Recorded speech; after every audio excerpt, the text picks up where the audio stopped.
If you're a business owner or entrepreneur, how could you use service level agreements to your advantage? How does this help you and why does it matter? This is a fantastic question. I'm Scott Sylvan, coming to you live from Sacramento, California on a perfect day to talk about business and growth and a fantastic day to talk about you for consulting secrets.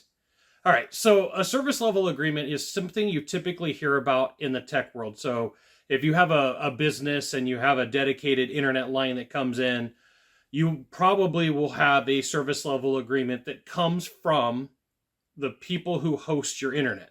And it'll be something like this. We guarantee that within 24 hours, you'll be up and running, or we guarantee that your line will be available, 98% of the time.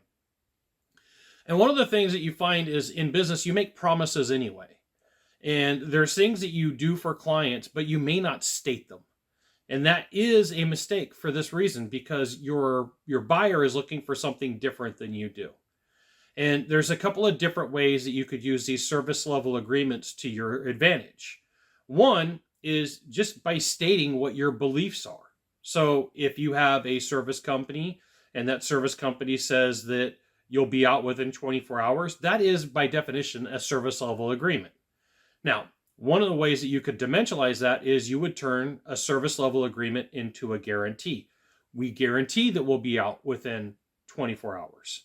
And then sometimes that there's a negative consequence for you as the business owner, or we'll give you $100.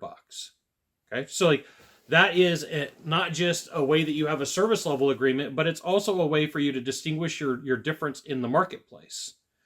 Service level agreements can be put in places where people are not expecting them. So if you go through and you look at your buyer's journey, your client's journey, after they purchase your product, and let's say that you do something amazing, and I'm going to give you something totally random, that you have a picnic for them every week, right? Totally ridiculous. Well, you would talk about the service level agreement. What's included? What do they get? What's the consequence? And the reason for all of this is most people have these things in their business, but they never think in terms that it's an advantage that they should discuss with the potential clients or the clients that they have. And here's the thing. You have to know you're going to get copied, right? So if you're like, Scott, what if I get copied? Cool, just outwork your competition.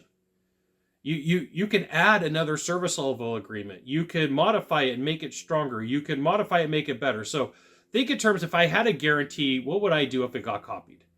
Well, I would probably just make it better. I would probably make it faster, quicker, stronger, or more money.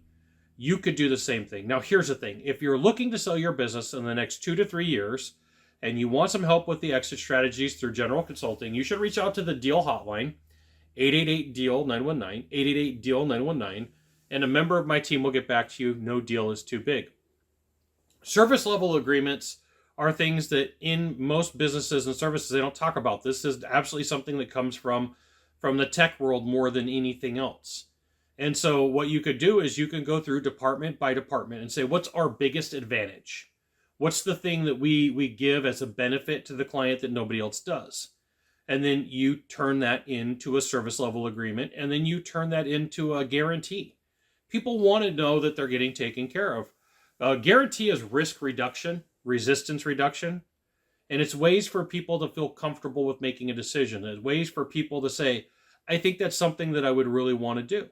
Or you take their biggest fear, you take the biggest objection that your buyer has, and you turn it into a service level agreement.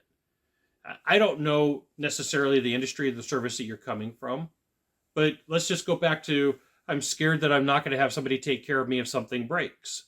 Great. Well, we have a service level agreement for that, which, by the way, we also have a guarantee in place.